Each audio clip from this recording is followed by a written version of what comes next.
கிளிநொச்சியில் பயங்கரவாத தடை சட்டத்திற்கு எதிராக கையெழுத்து பெறும் நடவடிக்கை.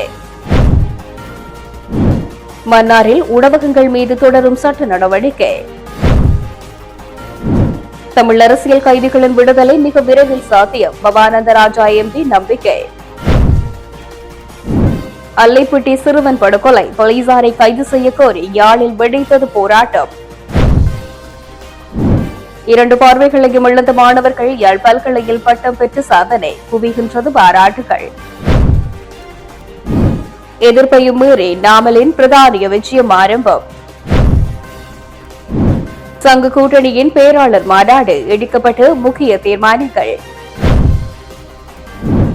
மயிலிட்டி காணிக்கை மாதா ஆலயத்திற்கு செல்ல 36 வருடங்களாக அனுமதி கோரி காத்திருக்கும் மக்கள்.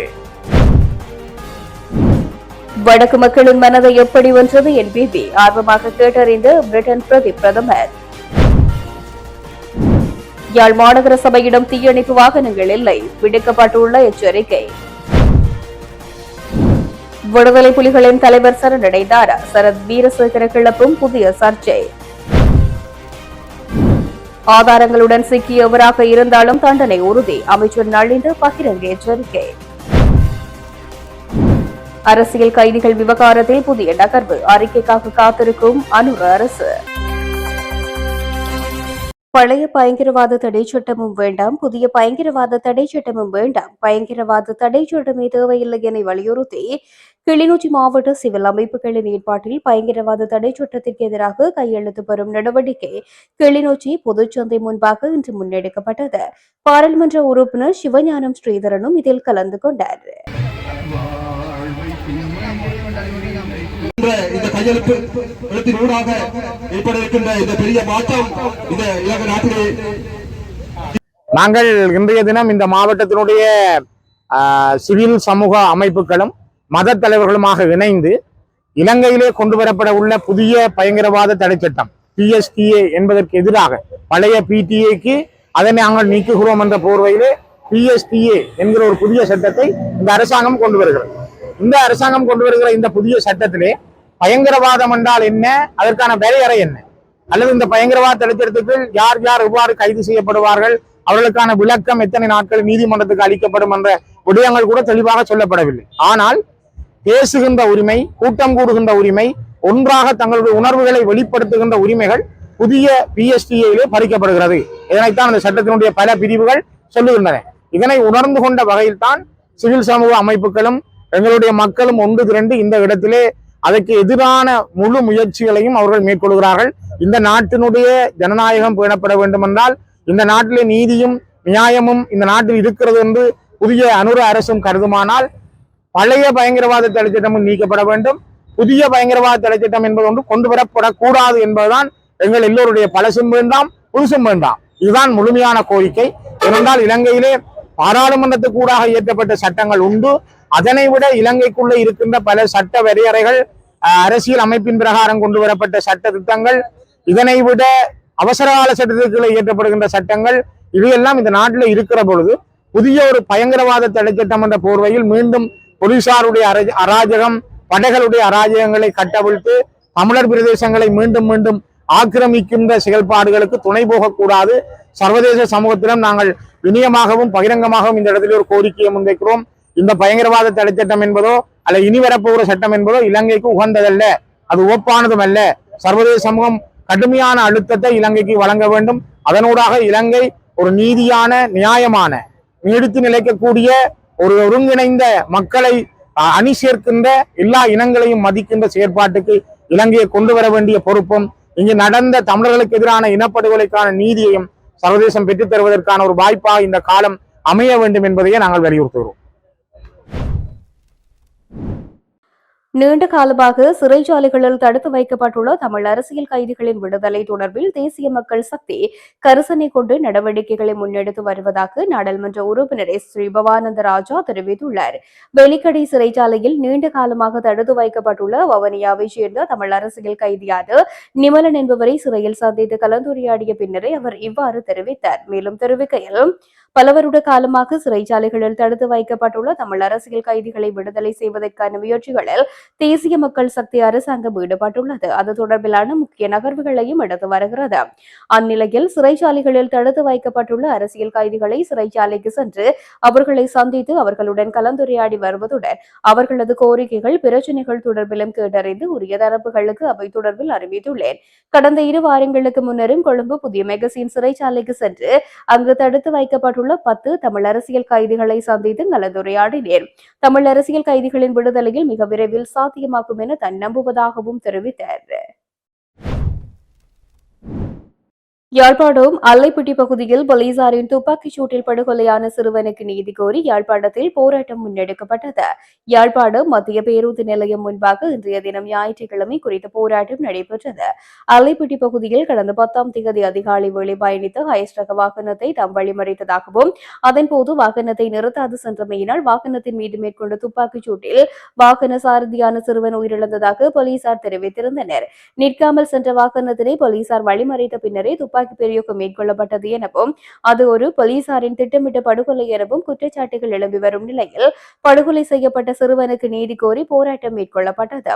அதேவேளை குறித்த சம்பவத்துடன் தொடர்புடைய போலீஸ் அதிகாரிகள் எவரும் இதுவரையில் கைது செய்யப்படவில்லை எனவும் சம்பவத்துடன் தொடர்புடைய அனைத்து போலீஸ் உத்தியோகத்தர்களையும் கைது செய்ய வேண்டும் என போராட்டத்தில் ஈடுபட்டவர்கள் வலியுறுத்தினார்கள்.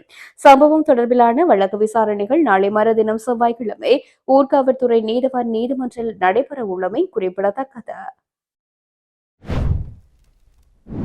இரு பார்வைகளையும் இழந்து 2 மாணவர்கள் யாழ்ப்பாண பல்கலைக்கழகத்தில் தமது பட்டப்படிப்பினை நிறைவு செய்து பொது கலைமானி பட்டம் பெற்றமைக்கு பலரும் வாழ்த்து தெரிவித்து வருகின்றனர். யாழ்ப்பாண பல்கலைக்கழகத்தின் 40வது ஆண்டு பட்டமளிப்பு விழா கடந்த வியாழக்கிழமை ஆரம்பமாகி 4 நாட்களாக நடைபெற்று வருகின்றது. இந்நிலையில் நேற்றைய தினம் சனிக்கிழமை நடைபெற்ற 3ஆம் நாள் அமர்வில் இரு பார்வைகளையும் இழந்த வாழ்வக மாணவர்களான துரைராசா அருண்குமார் மற்றும் சிவபாத சுந்தரம் அனந்தினி ஆகியோர் பொது கலைமானி பட்டத்தினை பெற்றுக் கொண்டனர். இவர்களுள் துரைராசா அருண்குமார் புலமை பரிசில் பரீட்சையில் சித்தி பெற்று காப்போது சாதாரண தர பரீட்சையில் 3A 3B 2C S பெறுபேறுகளையும் பெற்றதோடு காப்போது உயர்தரத்தில் 3A சித்திகளை பெற்று பல்கலைக்கழகம் சென்றவர். வாழ்வக வரலாற்றில் புலமை பரிசில் பரீட்சையில் சாதாரண மாணவர்களுக்கு இணையான புள்ளிகள் பெற்று சித்தி பெற்று ஒரே ஒரு மாணவன் என்ற பெருமையும் இற்றை வரை இவருக்கே உரியதாகின்றது. இரு பார்வையினையும் இழந்த 2 மாணவர்களும் நீண்ட இடர்பாடுகளுக்கு மத்தியில் தமது பட்டங்களை பெற்றுக் கொண்டுள்ள நிலையில் இவர்களுக்கு பலரும் தங்களுடைய வாழ்த்துக்களையும் தெரிவித்து வருகின்றனர். ஸ்ரீலங்கா பொதுஜன பெரமுனவின் நாடாளுமன்ற உறுப்பினர் நாமல் ராஜபக்ஷ தனது பிரித்தானிய விஜயத்தை லண்டன் பௌத்த விகாரையில் வழிபாடு செய்து தொடங்கியுள்ளதாக தெரிய வருகின்றது. இவ்வருடம் 100வது ஆண்டு நிறைவை கொண்டாடும் லண்டன் பௌத்த விகாரையில் அவர் மகா சங்கத்தினரிடம் ஆசீர்வாதம் பெற்றதாக அவரது அலுவலகம் தெரிவித்துள்ளது. இந்நிலையில் திட்டமிடப்பட்டிருந்த கேம்பிரிட்ஜ் யூனியன் உரை எதிர்ப்பு போராட்டங்கள் காரணமாக உருவான பாதுகாப்பு கவலைகள் காரணமாக ரத்து செய்யப்பட்டுள்ளது. எனினும் ஆக்ஸ்போர்ட் யூனியன் நடத்தப்பட உள்ள உரையும் பிரித்தானியாவில் வாழும் இலங்கை சமூகத்தினருடன் நடைபெற உள்ள சந்திப்புகளும் திட்டமிட்டபடி நடைபெறும் என எதிர்பார்க்கப்படுகின்றது. இந்த விஜயத்தில் ஸ்ரீலங்கா பொதுஜன பெரமுனவின் பொதுச் செயலாளர் சாகர காரியவசம் மற்றும் கட்சியின் செயற்பாட்டாளர் மிலிந்த ராஜபக்ஷவும் நாமலுடன் இணைந்துள்ளார். ஜனநாயக தமிழ் தேசிய கூட்டணியின் 1வது பேராளர் மாநாடு யாழ்ப்பாணத்தில் ஆரம்பமாகியுள்ளது. சாவகச்சேரி நகரசபை பொன்விழா மண்டபத்தில் இன்றைய தினம் காலை 10 மணியளவில் இந்த மாநாடு ஆரம்பமானது. இம்மாநாட்டின் ஆரம்பத்தில் ஜனநாயக தமிழ் தேசிய கூட்டணியின் இணைத் தலைவர்களால் மங்கள விளக்கேற்றியதைத் தொடர்ந்து தமிழ் தாய்ப்பாட்டு பாடப்பட்டது. ஜனநாயக தமிழ் தேசிய கூட்டணியின் 1வது பேராளர் மாநாட்டின் ஊடாக 15 தீர்மானங்கள் எடுக்கப்பட்டு இலங்கை அரசிடம் கோரிக்கையாக முன்வைக்கப்பட்டுள்ளன. அந்த வகையில் புதிய அரசியல் யாப்பு, மாகாண சபை தேர்தல், பயங்கரவாத தடை சட்டம், இலங்கை தமிழர்களுக்கு எதிராக ஸ்ரீலங்கா அரசு நடத்திய இன அழிப்பு, போர்க்குற்றங்கள், மனித குலத்துக்கு எதிரான குற்றங்கள், அரசியல் கைதிகளின் விடுதலை, வலிது காணாமலாக்கப்பட்டோருக்கான நீதி, இந்திய இழுவைமடி படகுகளின் அத்துமீறல் உள்ளிட்ட 15 விடயங்கள் இந்த மாநாட்டினூடாக வலியுறுத்தப்படுகின்றமை குறிப்பிடத்தக்கது. மயிலிட்டி காணிக்கை மாதா ஆலயத்திற்கு சென்று வழிபாடு செய்வதற்கு அனுமதி வழங்குவதற்கு ராணுவத்தினர் இழுத்தடிப்பு செய்து வருவதனால் இம்முறையும் திருவிழா செய்ய முடியாத நிலைமை ஏற்பட்டு விடுமோ என்ற அச்சம் அப்பகுதி மக்கள் மத்தியில் ஏற்பட்டுள்ளது. உள்நாட்டு யுத்தம் காரணமாக 1990ஆம் ஆண்டு காலப்பகுதியில் அப்பகுதி மக்கள் அங்கிருந்து வெளியேறிய பின்னர் அப்பகுதிகள் உயர் பாதுகாப்பு வலயங்களாக பிரகடனப்படுத்தப்பட்டது. அதனால் கடந்த 36 வருடங்களாக அப்பகுதி ராணுவத்தினரின் கட்டுப்பாட்டில் உள்ளது. அந்த பகுதியை விடுவிக்குமாறு அப்பகுதி மக்கள் தொடர்ச்சியாக கோரிக்கை விடுத்து வருகின்றனர்.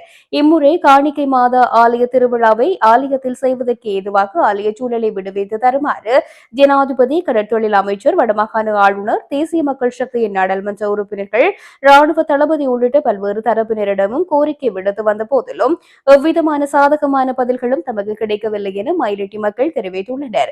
இதுகுறித்து அவர்கள் மேலும் தெரிவித்திருப்பதாவது: மயிலிட்டி புனித காணிக்கை மாத ஆலயமானது 1850 ஆண்டுகளுக்கு முன்னர் அமைக்கப்பட்ட பழமை வாய்ந்த ஒரு கத்தோலிக்க ஆலயம். இவ்வாலயத்துடன் இணைந்ததாக மயிலிட்டி ரோமன் கத்தோலிக்க பாடசாலை, கன்னியர் மடம், குருவானவரின் பங்கு பணிமனை, கோயிலுக்கு சொந்தமான தோட்டக்காணி உள்ளடங்கலாக அந்நிலவாக 52 பரப்பு கொண்ட இடமாக காணப்படுகின்றது. எமது ஊரினை வரையறுக்கும் போது முழுவதுமே கடற்கரை ஆண்டிய பிரதேசமாக காணப்படுகின்றது. அதாவது பருத்தித்துறை பொன்னாலை வீதிக்கு வடக்கு தெற்காக 300 தொடக்கம் 500 மீட்டர் நீளமான பிரதேசமாக காணப்படுகின்றது. இதிலும் எமது கோயில் காடியில் ஒரு பகுதியை மட்டுமாவது விடுவிப்பு செய்வதற்குரிய நடவடிக்கையினை செய்து தரும் பட்சத்தில் ஒரு ஆலயத்தினை கட்டி எமது மக்கள் அனைவரும் சேர்ந்து திருப்பலியில் பங்கு பெற்று எமது ஆன்மீக தாகத்தினை தீர்த்துக் கொள்வதற்கு எமது ஆலய காணியினை விடுதலை செய்து தாருங்கள். ஆலய காணியினை பெற்றுக் கொள்வதற்காக யாழ்ப்பாண ஆயர், கொழும்பு கர்தினால் ஆயர், பாதுகாப்பு அமைச்சு, கடற்தொழில் அமைச்சர், யாழ்ப்பாண பாராளுமன்ற உறுப்பினர்கள், வடமாகாண ஆளுநர், மாவட்ட செயலாளர், பிரதேச செயலாளர், அனைத்து கிறிஸ்தவ அமைப்புகள், ஜனாதிபதி செயலாளர், ராணுவ அதிகாரிகளுக்கு கோரிக்கை விடுத்தும் இதுவரைக்கும் எந்த ஒரு சாதகமான பதிலும் எங்களுக்கு கிடைக்கப்பெறவில்லை.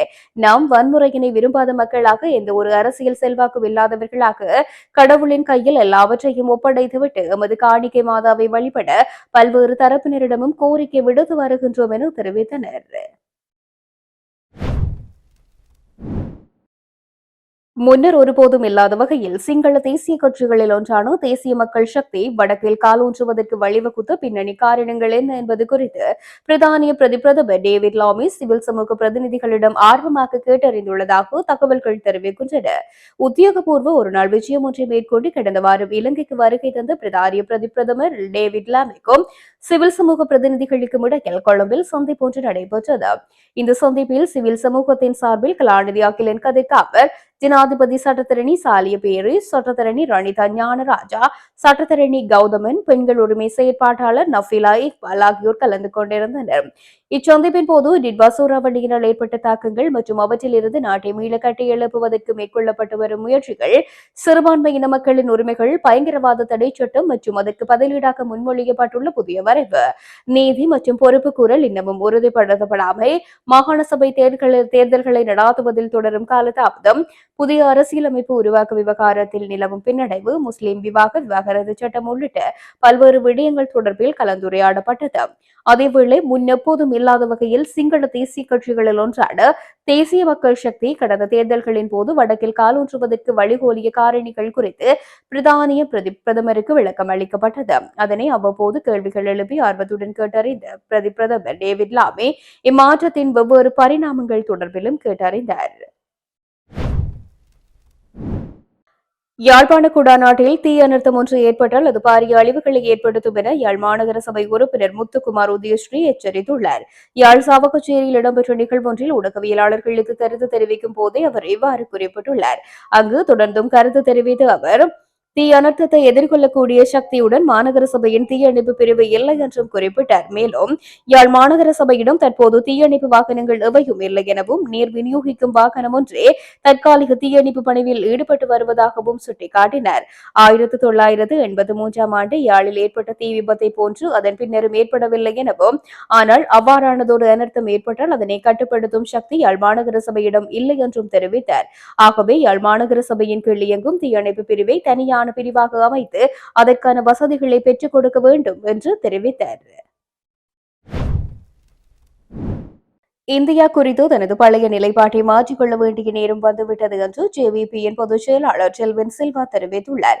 தனது முதலாவது இந்திய விஜயத்தின் பின்னர் அந்நாட்டு ஊடகம் ஒன்றிடம் அவர் இந்த விடயத்தினை கூறியிருக்கின்றார். அதோடு இந்தியாவுக்கு எதிரான ஜேவிபியின் மோதல் நிலைப்பாடு கடந்த காலத்தில் இருந்த ஒரு விடயம் என்றும் செல்வின் சில்வா குறிப்பிட்டுள்ளார்.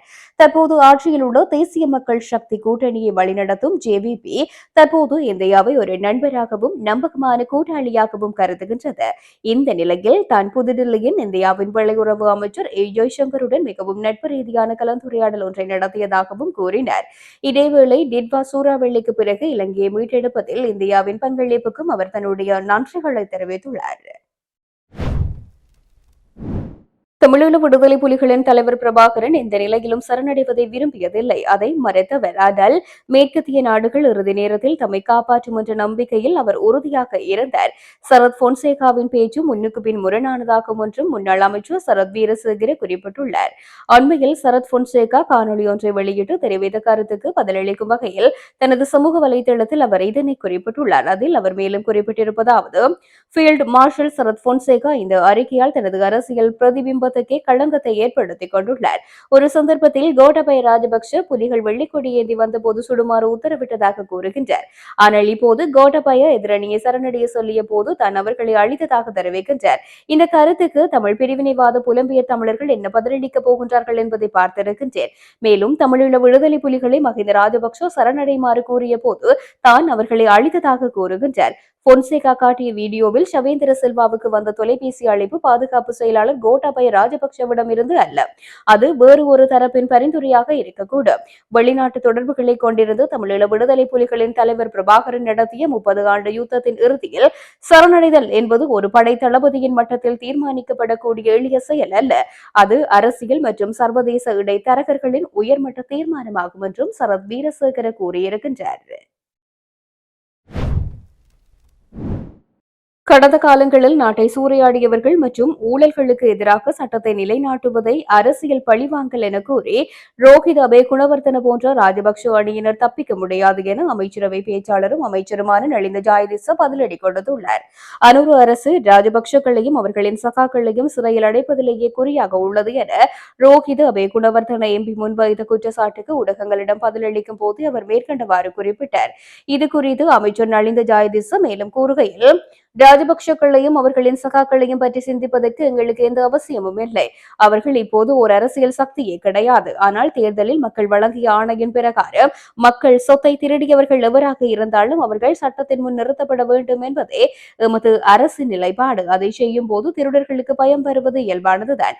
அதைதான் இவர்கள் பழிவாங்கல்கள் என்று கூச்சலிடுகின்றார்கள். விவசாயிகள், கடற்தொழிலாளர்கள் மற்றும் அரசு ஊழியர்கள் பற்றி பேச ரோஹிதவுக்கு எந்த அருகதையும் இல்லை. இவர்களது ஆட்சி காலத்தில் தான் விவசாயிகள் உரம் இல்லாமலும் மீனவர்கள் எரிபொருள் இல்லாமலும் மக்கள் வரி சுமையாலும் வீதிக்கு வந்தார்கள். அந்த பாவங்களை சரி செய்யவே நாம் இன்று பாடுபடுகின்றோம். ராஜபக்ஷ அணையை பாதுகாப்பது எமது பணி அல்ல. சட்டத்தின் ஆட்சியை நிலைநாட்டுவது எமது பணி. குற்றவாளிகளை சட்டத்தின் முன் நிறுத்துவது அரசின் கடமையாகும். முறையான விசாரணைகள் இன்றி யாரையும் சிறையில் அடைக்க மாட்டோம். ஆனால் ஆதாரங்களுடன் சிக்கியவர்கள் எவராக இருந்தாலும் அவர்களுக்கு தகுந்த தண்டனை பெற்றுத் தருவதில் இந்த அரசு பின்வாங்க போவதில்லை என்றும் அவர் எச்சரித்துள்ளார்.